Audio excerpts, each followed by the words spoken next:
North Korea agrees to send delegation to Olympics in South Korea, Seoul says. Seoul, South Korea. North Korea agreed Tuesday to send a delegation to next month's Winter Olympics in South Korea, Seoul officials said, as the bitter rivals sat for rare talks at the border to discuss how to cooperate in Olympics and improve their long-strained ties. The Korea's first talks in 2 years were arranged after North Korean leader Kim Jong Un's recent abrupt push for improved ties with the South after a year of elevated tensions with the outside world over his expanding nuclear and missile programs. Critics say Kim may be trying to divide Seoul and Washington in a bid to weaken international pressure and sanctions on the North.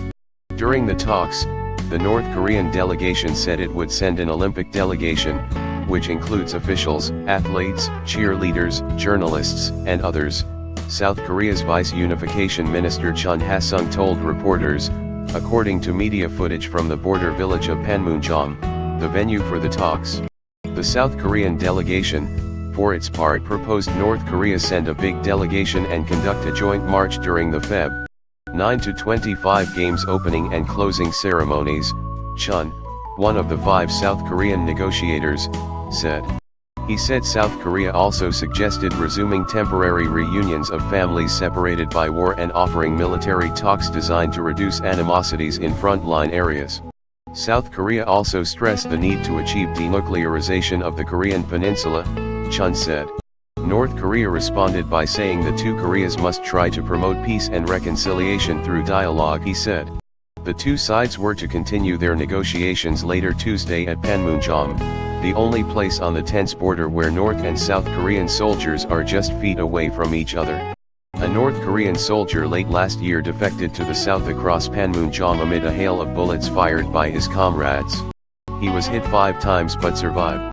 The meeting began with an amicable atmosphere Tuesday morning, with Chief North Korean delegate Ri Son Gwon saying he hopes the talks would give a New Year's first gift, precious results, of the talks, to the Korean nation. Ri's South Korean counterpart, Unification Minister Cho Myoung-gyon, said he also hopes they would come up with a good gift for people in both Koreas. The overall prospect for the negotiations was still unclear. The two Koreas have a long history of ending key talks without any agreement and failing to follow through with rapprochement accords. An agreement on the North's Olympic participation had been widely expected before the talks began, but the Koreas remain sharply at odds over how to improve their overall ties. North Korea is expected to demand rewards in return for South Korea's offer for family reunions and military talks, like Seoul halting propaganda broadcasts and scaling back or halting military drills with the US, observers say. Suspension of the military drills would be unacceptable for Seoul because that would seriously undermine the alliance with its chief ally, the United States, which wants to put more pressures on Pyongyang. The North views the drills as a rehearsal for a northward invasion. President Trump Saturday expressed hope for some progress from the talks and said he was open to talking with Kim himself. But UN Ambassador Nikki Haley later said the U.S. administration isn't changing its conditions regarding talks with North Korea, saying Kim would first need to stop weapons testing for a significant amount of time. Pyongyang has slammed Mr. Trump's claim it was his strong position toward the North that set the stage for the latest talks between the Koreas. The North's ruling party newspaper criticized Mr. Trump's claims that enforcement of sanctions and increased pressure on the North were a diplomatic success of his first year in office, calling that a ridiculous sophism in a commentary published as the two sides started their talks on Tuesday. It is very deplorable to see the U.S. politicians boasting of their diplomatic failure as diplomatic success, it said.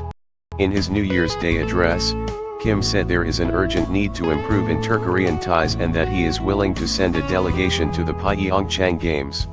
He urged Seoul to halt the military drills with the U.S. and said he has a nuclear button to launch missiles at any target in the United States. South Korean Liberal President Moon Jae-in, who favors dialogue as a way to defuse the North Korean nuclear standoff, welcomed Kim's outreach and proposed talks at Panmunjom. Kim quickly accepted. As President Moon has said, the improvement of relations between North and South Korea cannot advance separately from resolving North Korea's nuclear program. Brian Hook, a chief advisor to U.S. Secretary of State Rex Tillerson, told reporters in a conference call late Monday Washington time. And so, we remain focused on our global pressure campaign. That campaign is designed to bring Kim Jong Un to the table for meaningful negations.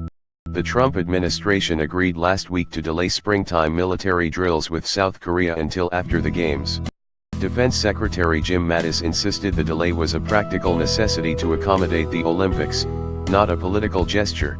Trump and Kim traded bellicose warlike rhetoric and even crude insults last year, as the North conducted its sixth and most powerful nuclear detonation and 3 tests of intercontinental ballistic missiles. The International Olympic Committee said Monday it has kept the door open for North Korea to take part in the Games. IOC spokesman Mark Adams said the registration deadline has been extended and that the Switzerland-based committee supports North Korean athletes in the qualification process, while respecting UN sanctions against North Korea.